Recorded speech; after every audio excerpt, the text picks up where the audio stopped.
I was told some information by some prospective clients, people that were interested in deepening intimacy, who, even though they were around people all day, they felt deeply lonely.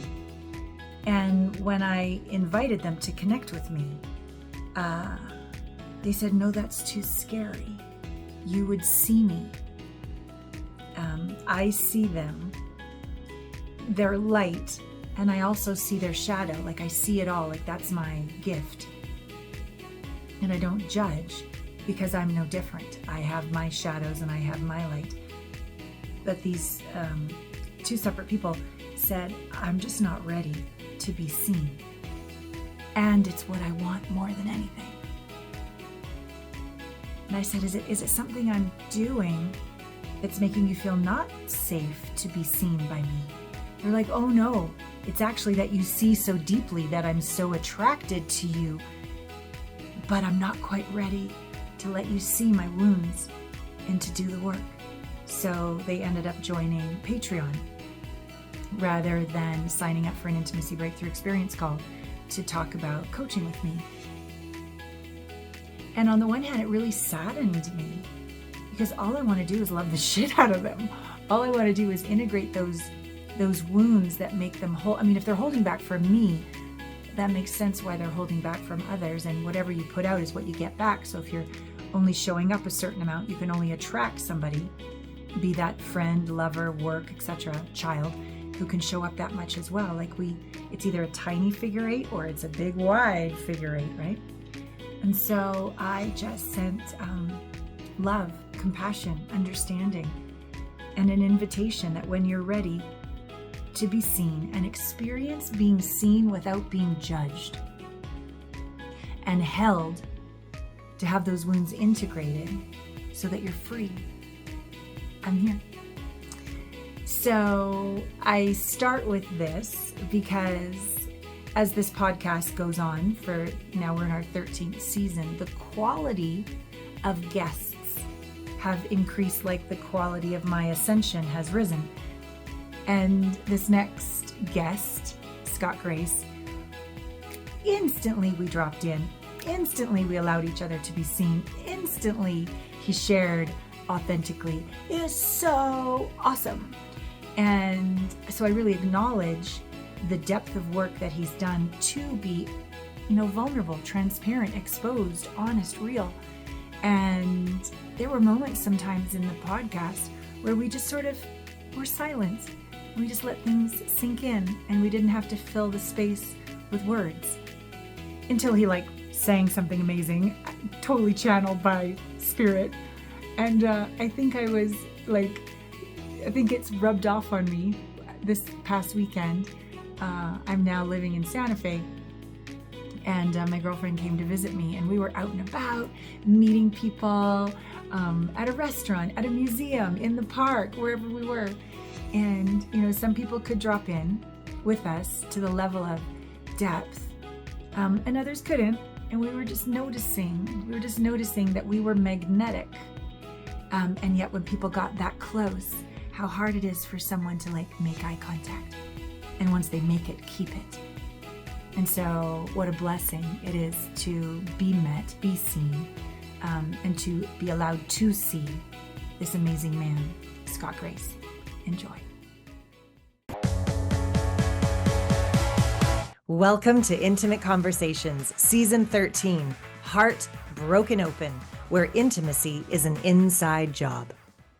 Hello, delicious people. Welcome to another episode of Intimate Conversations. Here we are, Season 13, Heart Broken Open, with my new friend from New Mexico. I'm all the way in South Carolina, Scott Grace. Let me tell you a little bit about him. You can see behind him, Mindful Masculinity. This is his book. Scott Grace is a Dr. Seuss for grown-ups who are committed to keep growing up.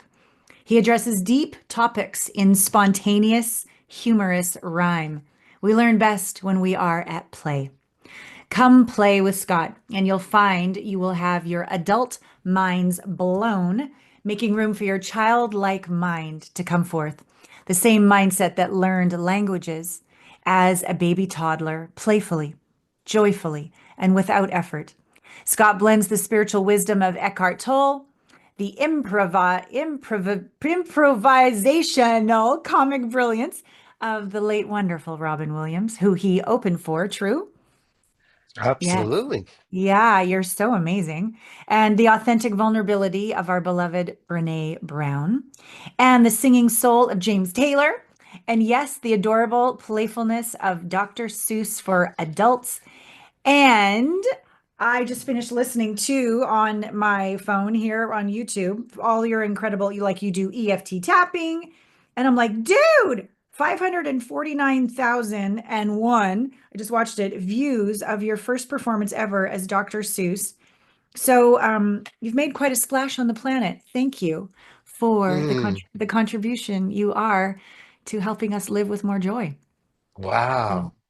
I'm feeling so happy to be here and just to listen to you acknowledge what I've done. It's like, who is this guy? I want to meet him someday.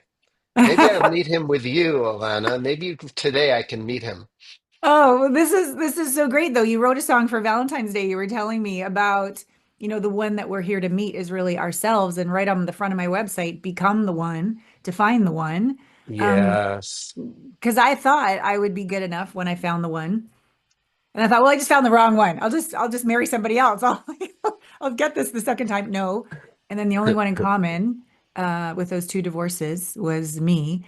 And Mm, I learned, you know, through through the hard ways, but I think more vulnerably and more relatable as an intimacy expert that I'm a hot mm, mess and I'm masterful at what I do, and we're mm, all on this journey together. Yeah. mm.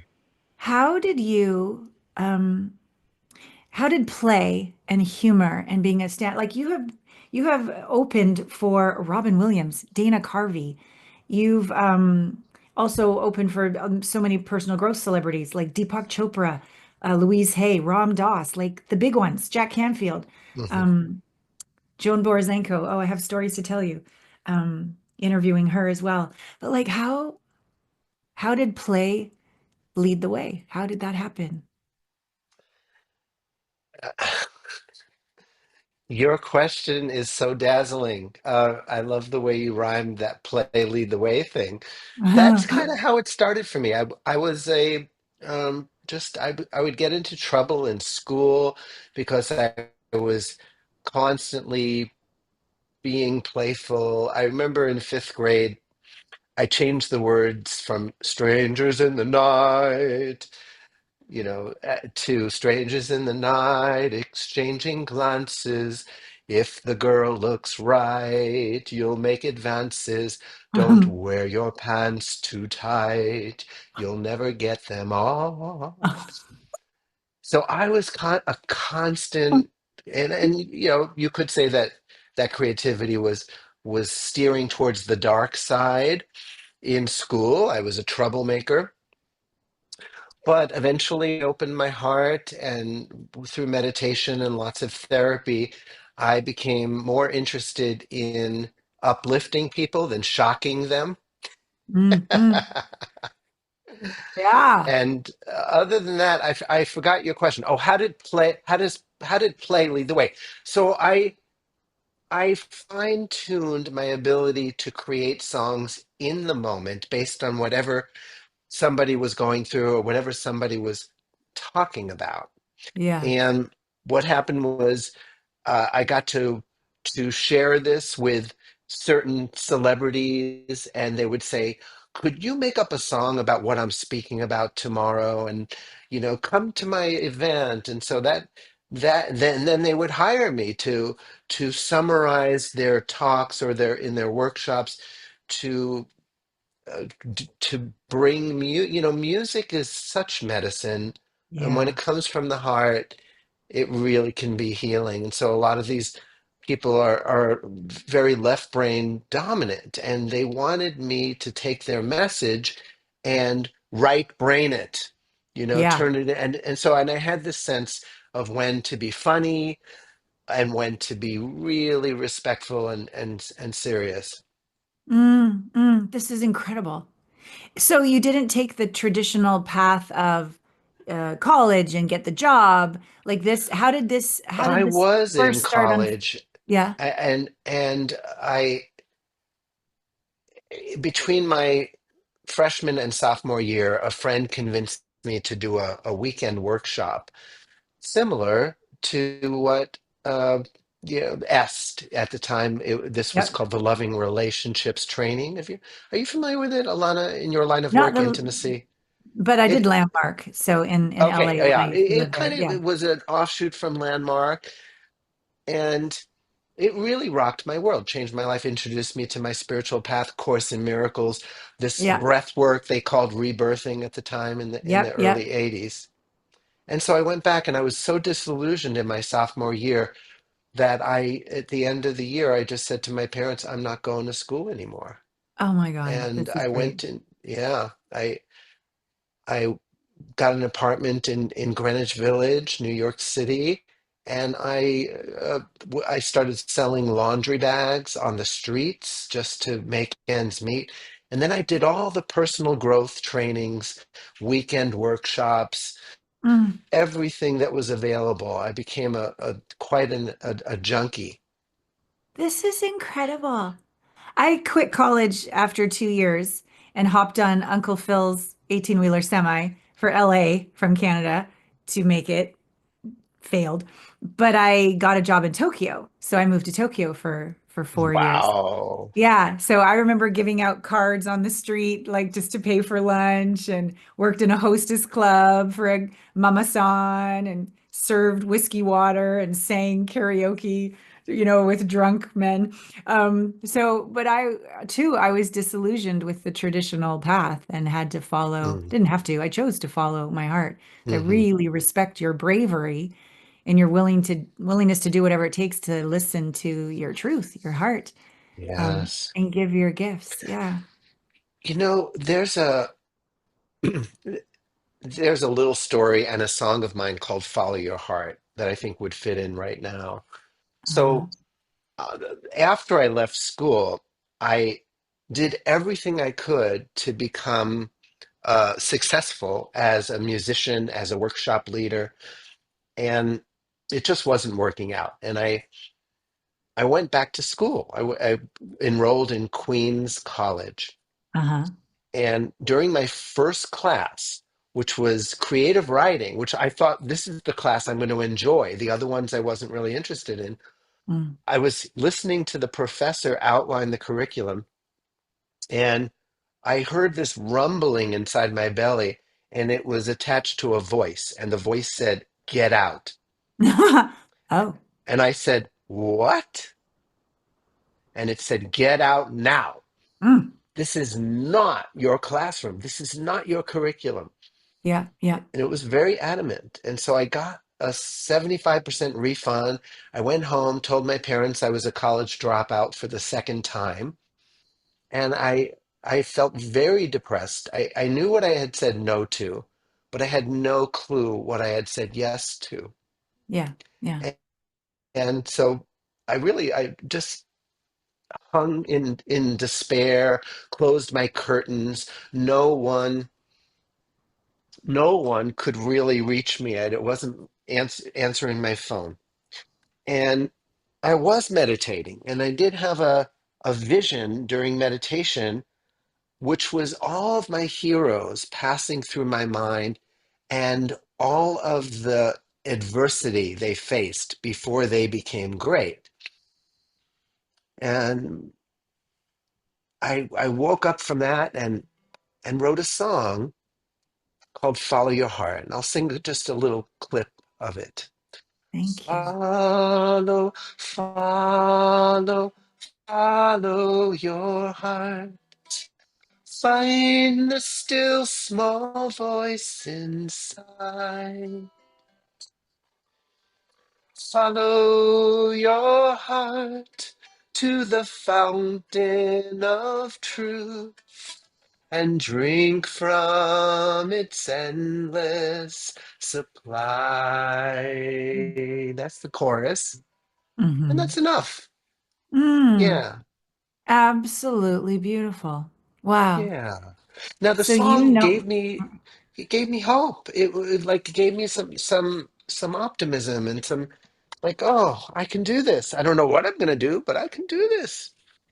so you found out relatively young that truth is not in the mind, that it's in the heart, that ignites a Mm, divine mind, a different mind than the mm, strategic mm, trying to figure it mm, out, scared mind, but like a mm, real divine mind that mhm, connects to everything. mhm. That's quite remarkable that you knew not to race off and desperately try to figure something out and make it happen. You sound like you let go and you went in. Uh, You Brilliant. betcha. Yeah. So what As a spiritual eventually? Dr. Seuss. Oh, that's when And that the came about. spiritual Dr. Seuss is the part of me that lets go of the ego mind and starts to rhyme in such a way that I let go of effort. And Mm, so one of my poems says, "You're doing your best, and it's very courageous, but I'll do things myself is not self-advantageous. mm, Yet when you join hands with the powers that be, your source takes the lead and she leads you for free." mm. I love this. I'll tell you a little Mm, couple things and then please continue. One, I lead over the last, I started myself about 4 years ago, and then I've been leading for about 2 years psychedelic somatic integration journeys with my clients, a very low dose of medicine that just basically helps them get out of their head and feel what they've yeah. been trying to avoid their whole life to Yes. allow their autonomic nervous system to stop that hypervigilant looping and feel through the hard stuff. And it's one on one, and I'm right with them. Take me with you. Mm, And then they get back to mhm. zero, like literally 0 point. And Scott, you can swim through the room. It's just thick with the divine. Everything's oneness. And one of my clients, she's in her early 70s, and I went to Australia actually to lead these with her. And she just started to do her own spiritual Dr. Seuss. She just started to have these cadences and rhyme, and this wisdom and brilliance came through. But for a profession, she's a very badass litigator. She's very in her mind and very in control. So it was so delightful for her being and her body to experience this cadence and this rhythm and this rhyming and this poetry when she dropped into her body. And she said, I feel like I'm swimming with flippers, but I don't need to use my hands. I can let go, and they can just be beside Oh, me like a piece of kelp. And oh, wow. you're reminding me of her and these and how it takes something for this to flow through you. It's not effort. It's must be surrender, right? Tell us It how must you be surrender. Well, let's try it right now. She was a badass litigator, but something happened sooner or later, and she became a fear procrastinator. And Yeah. thanks to the female Carlos Castaneda, this brilliant person named Allana Pratt, Mm. she became as flexible as a cat. She bended, she twisted, she really cut loose. She became another version of the spiritual Dr. Seuss. You know, she could have just died an old relic, but thanks Mm. to this beautiful psychedelic and the Mm. space that Alana Pratt created, Mm. now she's going to the light, elated. Yes. No longer plagued by inhibition, she's tasted the love that has no conditions. Yeah. She's put the key in that ignition, and guess what? It's a self driving car. She can relax and let go and Mm. even maybe sample the bar. Not the bar of the lawyer that she used to be, but the Mm. bar of the cosmos which sets her soul free. Mm. I can Mm. go on and on. But you got to Oh stop my God, somewhere. you clearly can. This is magic. It's just pure delight. It's Indeed. like, and as a listener, and a dancer, I just want to like keep riding this dimension that you are able to be the vessel through which it flows. It's gorgeous. It's gotta be Mhm. fun to be you. Thank Ah. you. The next thing I Mm. wanted to say is how I love the Dr. Seuss book. My mom passed 23 years ago, 23 years ago. And when I graduated from college, she got me that Dr. Seuss book, Oh, the Places You'll Go. Yeah, Yeah. yeah. And she was so proud that I had the courage to And go to Tokyo and travel all over the place. How did you read Dr. Seuss growing up as well? Did your parents read that to oh you? yes, Yeah, that's yes. how, yeah. And I read I was reading one of his books to my daughter when she was like 2 years old, Mm. and I put the book down, and it was like the rhymes didn't stop, and I Ah, couldn't stop it. I was like, come ah. on, I want to go to bed. I want to go to sleep. And it just, like it just took over. So I went to my computer and I started to receive the transmission, and I realized, wow, this is truth. This isn't just children's rhymes. Yeah. Yeah. Yeah. Deep wisdom. Deep wisdom. Tell us about your relationship journey. So you have a daughter, and what was it like for her to Hmm. grow up with Dr. Seuss, spiritual Dr. Seuss for a dad? And um, how has your intimate relationship with self and with other Yeah. unfolded in your life? Oh, those are several questions rolled into one. We Where do have I time. begin? We have Where time. do I begin? Well, my my daughter slipped through the gates of birth control. I had no intention of being a parent. Mm, And like many people, I slipped and slided and found myself falling in love with her and with the the parenting journey. My Her mother and I, well, we lasted 10 years, which was enough. And then we parted ways. yeah. Um, Please, what was your question? Where do you want me to go with this? Well, I'm just curious after all this is like I talk about intimacy. So Yes, in when we share about our intimate journey of learning to love ourselves and the intimacy that we share mhm, with others, there's so many beautiful lessons along the way. So share about your indeed. yeah, your intimate relationships. Well, I would say that romantic relationships, I've had my share. I'm in a space right now. I live in a community. We practice intimacy, connection, vulnerability, uh, Mm, honest communication, getting out of our heads. Um, there isn't much energy in me for wanting to have an exclusive monogamous relationship at this time, yeah. and that may change. But the lessons of intimacy are fascinating to me. How Mm, deeply I can connect with somebody, how deeply I can reject them, how deeply I can feel rejected, mm, how things that I thought I was done with, that I left on the therapist's couch, can mm. come up and say, hello, guess what? You Yeah. didn't fix yourself. I'm still here. What do you want to Yeah. do about it? Wow. Wow. Thank You know, you. I call intimacy nature's colonic. I teach what I need to learn. I think and so Yeah. um I love learning to love the parts that I used to be so ashamed of, want no one to hear about, know about, want to be three steps ahead so you'll never find out, all of those insecurities or taboos, etc. I just got back from a 5-day workshop. Do you know John Wineland? Have you heard of John Wineland? Not personally. No, not personally. Yeah. So John Wineland, Kendra Kunov. It was about masculine embodiment, feminine embodiment, and sexual polarity in a very clean container. You're not allowed to date anybody.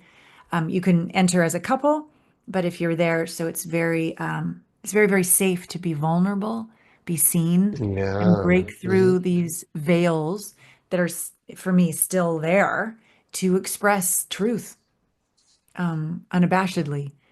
Yeah, and to keep my heart open no matter what is going on in the other, not requiring them to be different for me to be whole Hmm. and me to be open Hmm. and to learn boundaries and to ask for what I want. Like so many skills that just make me so like nervous.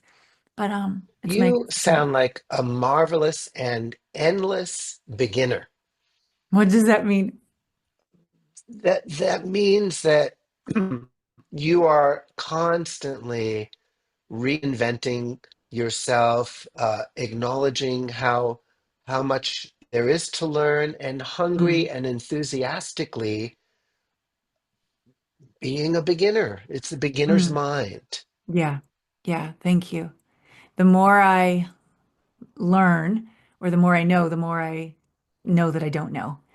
And it makes the Mhm. mystery even more delightful. Who was I sharing with the other night? I can't remember. I was asking, oh yeah, yeah. The questions I'm going to ask you later on the after the show on Patreon. I was what was the question? Yeah, it was one wish. But we'll get to this in the Patreon after. But talking about if I had one wish, and it's just to be for the unknown to be my beloved, which Mm. which is May I sing about that? yes. Okay. It's it's such a juicy prayer or intention. Mm. If I had one wish, it would be what was it? It would For be the to make un the unknown my my beloved. beloved. And in a sense, I have done that, at least musically, because Mm. I can sit here, pick up the guitar, have no idea what's going to happen, Yeah. and get excited with you as the song comes out. So if I had only one wish, it would be to feel delicious. Trusting the unknown is my best friend. Only good can come when I see it to the end. Mm. If I'm always in control, it gets boring to my heart and soul. I'm here to push the boundaries and rock and roll. I can make it my home. My beloved is the great unknown.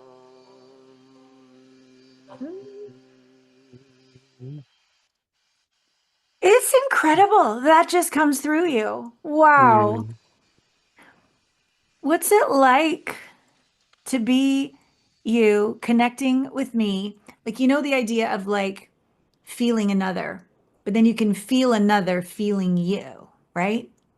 mm, Right? I felt Ugh. that. Ugh. So, what's it like for Scott Grace to hear me say the unknown is my beloved, and then to allow yourself to have all those words come through, which to me, I'm sure it occurs in a bubble. Like I'm sure it just comes through and you're in your room alone and songs come through, right? But what's the difference between that and having it come through in the presence of another? Mm, Does that make sense, my question? very much so. Okay. Well, it is it is a it's like making love. I was gonna say it, but you said it first. Yeah. Uh-huh. Yep. It's very intimate. Yeah. Yeah. Yeah, Mm. I'm feeling very grateful in this moment. Just Yeah. yeah, Thank you. It's so cool to be able to go so deep. yeah. and just be. Yeah. Mm. And then smoke a cigarette and say, was it good for you? That's good for me. Oh, Oh. in this course I took last week, we did a practice on taboo. Um, and that when we don't liberate, not that we'd ever do any of this, but when it's stuck inside, the energy can't move. So to be theatrical and express our taboo. I ended up doing a different taboo in the actual moment, which I won't share about because it's really politically incorrect. Not even on Patreon.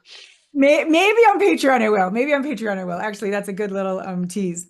But the first one that I went out to lunch with the girls and we all were talking about this, and I said the truth is, I just want to make love to all my clients. Like I'm Mm. straight, like I like Hmm. men, but Hmm. I would like to make love to all my clients, men, women, old, young. Hmm. And I said, and I think I actually do.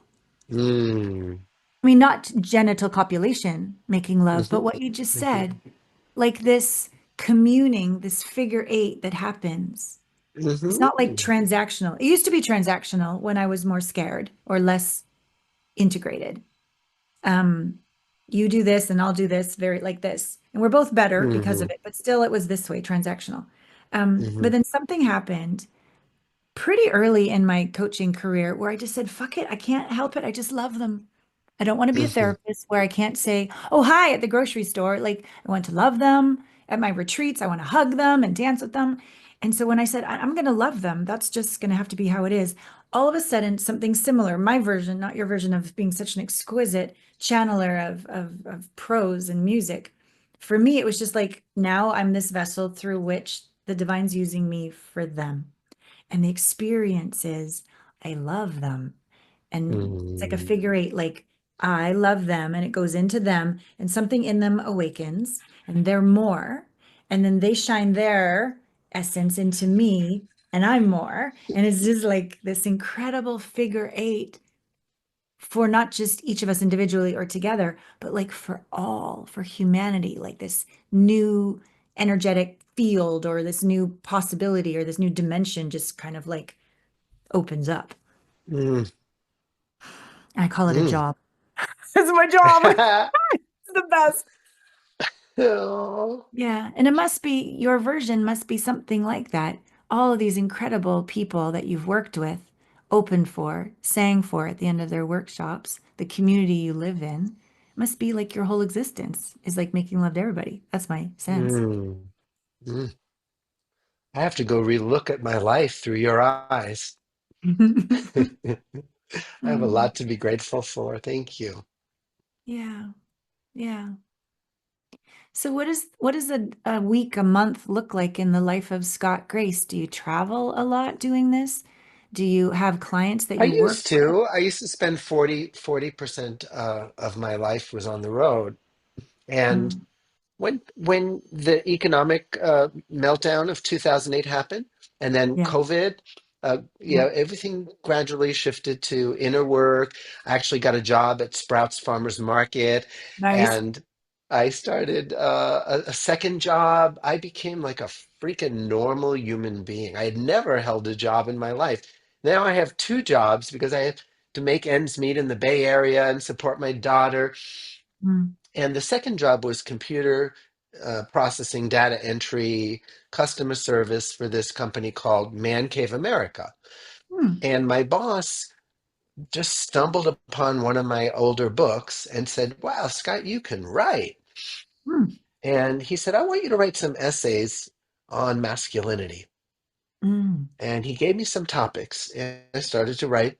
And it became inspiration for a book. And so now I have this book I never would have had if I didn't have this menial job. And he published it. Wow. Mindful Masculinity, a book for men and the women who love them. Mm, Another wow. amazing synchronicity. And so I'm set to go out on the road. I'm I have this talk and this show in me called Beyond Red and Blue, Keeping Your Oh, Heart Open in Divided Times. And brilliant. I'm doing it here in Ajijic on Saturday night, March 8th. It's going to be videoed, and my intention is to to promote with that video and go on college campuses and Google and Apple and wherever people are open and tired of the bickering Yeah. and going, there must be another way. I can't Yes. keep giving my power away to this political madness and Mm-mm. feel exhausted and angry and hate. People are hating the people who hate. Yeah. Yeah. And there's just got to be like some kind of pattern interruptus. Mm, And I mm, volunteer for the job. mm. So grateful. Thank you for volunteering for the job. Thank you for letting yourself be Yeah, used and drawn forth for this. My God, this is great. I wish indeed. I don't Indeed. have all the contacts, but if I run across somebody that places people in all of this, I will pass them Mm, along for mm. sure. Um, what delights you about this presentation? What has downloaded so far? What are you feeling, visioning, Oh, sensing? uh, well, I feel in some ways that I'm like Mark Twain for this millennium. Uh-huh.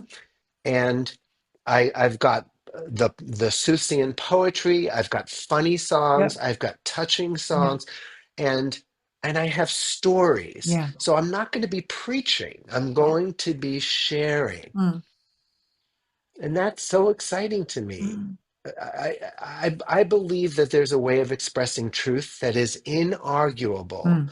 and it's by sharing your own experience and sticking with that. Mm. It's it's I'm going into the heart of the madness armed with a Yeah. guitar and a sense of Yeah. humor and some stories and a desire to do good, Yeah. and it just scares the shit out of part of me. Thank you. Yeah. Yeah. I so respect you. Thank you. This is really good for people not just to hear what you're doing, but that you're doing it, that you're Yeah. scared, that you have no idea how it's going to turn out. But in your journey, your evolution, Scott, have you obviously you have because this is what you're doing. For me, there's this place where it hurts more to not listen Yeah. and to shove it away than it does hurt to Yeah. risk falling flat on our face, Yeah. but at least doing so being fueled by the divine's ache to know itself as Scott Grace. Yeah, it hurts in either direction. There's no path without it hurting. Yeah. Yeah. There's no going back to my Yeah, comfort zone. right. Yeah, yeah, I get that. Yeah. Yeah, thank you. Thank you. I call you one of the pioneers on the front line. No going Yeah. back. Yeah. Yeah. Yeah. I've done what I've done in a bubble. Mm. My spiritual bubble, my just everyone agrees with me, everyone loves me. It's so easy. I can do it with my eyes shut, right? This is a good thing for me. I feel like my soul is going to come alive in ways I've never experienced before. Yeah, yeah. And explain, if you would, to us what this, I'm going to call it the next version of masculinity, where your soul comes Oh, so alive, yes. right? Because to me, leading Mhm, with consciousness and love and depth and presence, masculine energy, and expressing feminine energy, expressing through your music and your guitar and your poetry and your storytelling, like it's a really beautiful mhm, blend mhm, of these energies in you.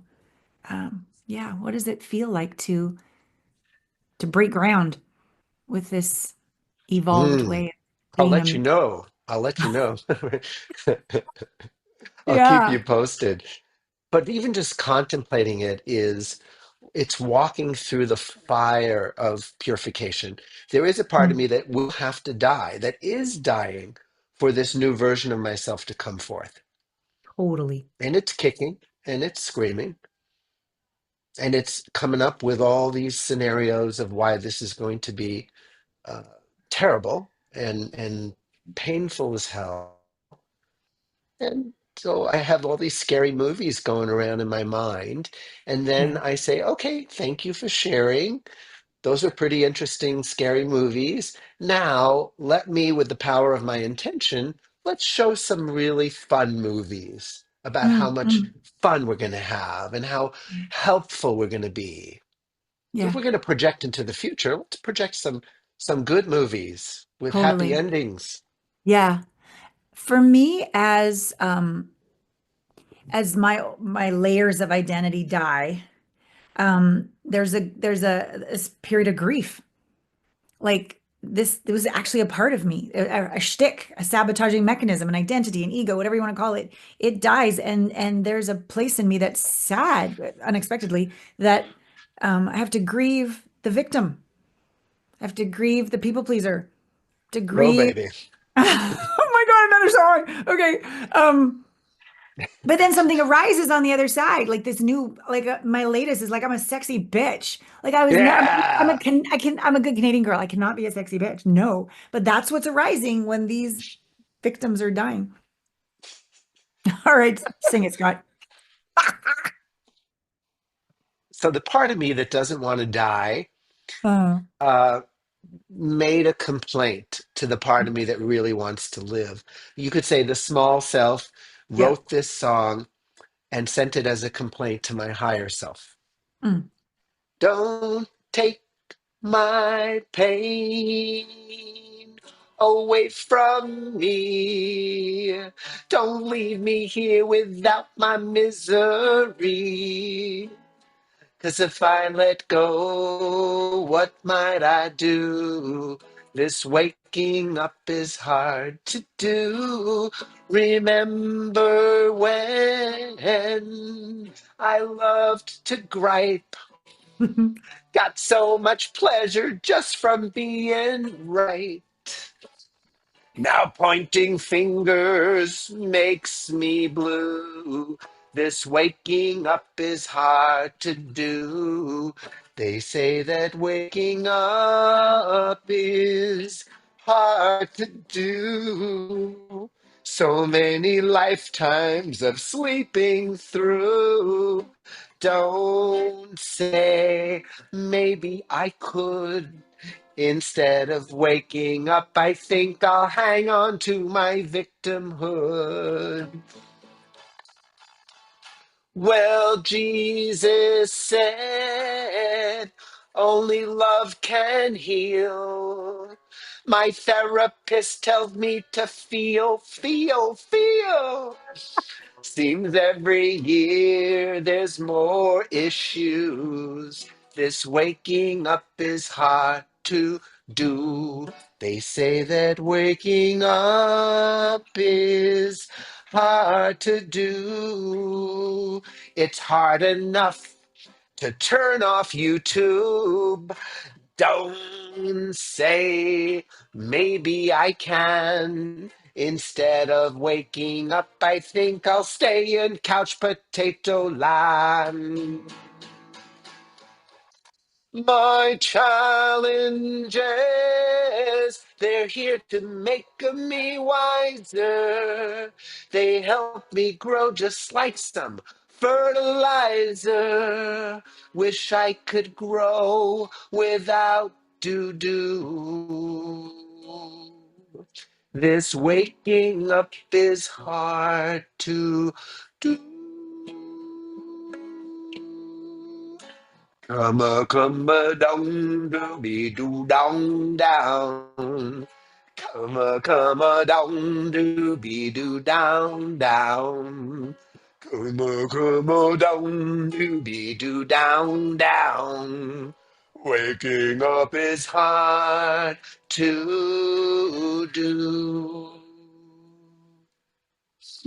Holy, you are so awesome. Okay, this feels Oh, like the most ideal place to complete and jump and take it to a whole another higher level than this.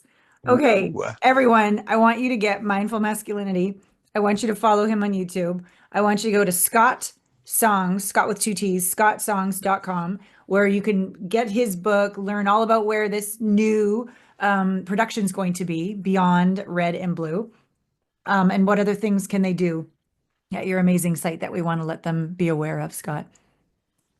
Oh, just enjoy. Enjoy. There's the poetry is there, Mm, comedy, mindful comedy. just browse, enjoy, subscribe to stay connected, and consider having a session with me. My sessions, many people just have one because that's all it takes. I do the tapping, it gets Mm, recorded, and I tune into you and create a song mm. that is your soul song that reflects to you your essence and your beauty and your lovability. And people play their song every day. So that's what I do. That's what I gets need to do, I'm done. doing this. I'm doing this. This is, I want, oh, and clearly we've already seen in this incredible conversation, how you naturally do this and this, the depth that we've gone in such a short period of time, clearly speaks to your gifts and your care Mm, and your capacity. So, mm. I didn't even know you did this till right now. So I'm going to do this. I can come up with all the reasons to give myself more belated birthday presents. So Alana, and I also want to mention that I do create songs for birthdays, like as a gift for other people, anniversaries, weddings, oh, and the last song I did was for a eulogy. It was so beautiful to be able to sing this person's essence and have everyone who loved them receive the song. wow. That is stunning. Thank you. My girlfriend, her father is ailing, and just fell down and broke his hip and all this other stuff's going on. So I'm gonna let her know as well, because that would be really, really special. Really special. Mm, You're incredible. Thank mm, you. Thank you all for joining us here. Please join us next over on Patreon, where we're going to go even deeper. But even before you do that and you press stop, take a moment. I'm sure this conversation has moved you in several ways.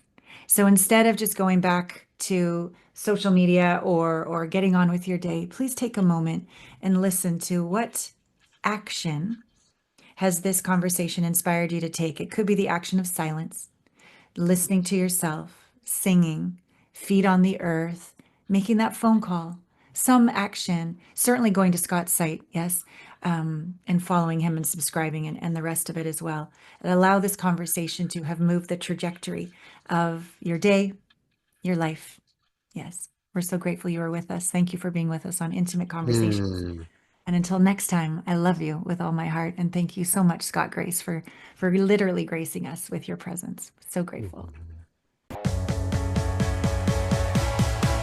See you next week on Intimate Conversations.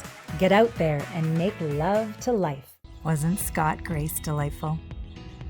Isn't it incredible how tapped in he is, how in the flow he is, how creative he is, and the joy he has being who he is? That he tried, the college thing, or he tried this, that, and the other, but because he was willing to listen, willing to let go, willing to show up, willing to give his gifts, he's like friggin' living his purpose. Check him out, because when I went to his site and looked at all the different videos, songs he'd created for people, graduations, anniversaries, birthdays, the ability to have somebody's essence so beautifully turned into music and to surprise someone was just a delight to watch, just a delight. And I just love the spiritual Dr. Seuss. I remember back, I guess it was when I graduated, was it from high school or college? I can't remember. But my mom got me that book from Dr. Seuss, Oh, the Places You'll Go. And my God, she was right. The places I've been, here I am shooting this outro to this wonderful podcast in Santa Fe. I am propping the phone up on my Magic Mind that I got delivered here. I've been out for a couple days, so I'm really excited to be able to have my Magic Mind back. And this morning, somebody was knocking on my door when I was very deep in meditation with one of my coaches' calls. I was like, who in the world is that? So I ignored them. But as I opened the door to go down to the post office, the mailbox, I looked down on the ground, FedEx package, my passport. So my passport got delivered, and the new Canadian passports, I've got to say, are very snazzy.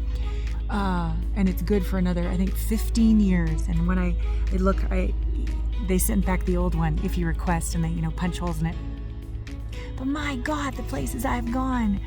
Egypt, all through Europe, Australia, Estonia, Mexico, Yeah, it's been a good past 15 years traveling. Certainly back, past 20 years, all the way back when I lived in Japan and traveled all through Thailand and Bali and China and Guam and all these other wonderful countries. My mom was an ESL teacher, English as a second language, and she was everyone's mom. A lot of those kids had lost their parents during the killing fields, Cambodia, and she was their mom. Even at her funeral, there were many little Vietnamese kids who called her grandma. And even though by that point my sister and I had not had kids, my mom was a mom and a grandma to so many wonderful people from all around the world. So that makes me feel really good as I got my new passport. So I go to Spain here in a couple weeks, so I'm glad I got it in time. And I love humanity. I love travel. I love exploration. I love discovering who people are. I love listening. I'm so curious about what makes people tick, why they incarnated, sorry, very friendly bugs here. Yeah, really grateful to be on this planet with you. So head on over to Patreon now, because in the Heart-Centered Foundations, he downloads a song just for me, which is really delicious. And the way he answers these 3 profound questions is really going to move you. And just this last week when I did an after the show Patreon in downtown Santa Fe, my girlfriend and I, we just enlisted a stranger off a park bench to be our camera person. And then I ran into him later at a restaurant 20 minutes north. And he walked by and he goes, "Hey, would you interview me? I really want to answer those questions. They were so profound. They've been with me all day." So I ask good questions. And to me, it's important to go deep. Anybody can just have like a shallow conversation, but when you really can tap into someone's soul and heart and reason for being here and unique gift that they have through these questions that I've crafted in the after the show portion, I think you're going to really enjoy it. In addition to all the other wonderful videos, behind the scene videos, I really like to respond to your questions in the Heart-Centered Foundations tier. A lot of you are responding to videos that I've posted with a question, so I'm just responding to you there with my answer. So instead of doing that over on YouTube anymore, I've done that for 18 years. I'm just putting everything under one house, one roof, one temple, one sacred holy place where we can come together and be super, super real. And things that would normally get maybe flagged on Instagram or taken down on YouTube, the ability to be honest and real and forthright and naughty and sacred. That's over on Patreon. So we will see you there. I love you with all my heart. And be sure to follow Scott, check him out, get him to write a song for you for a special occasion for the people that you love. See you on Patreon.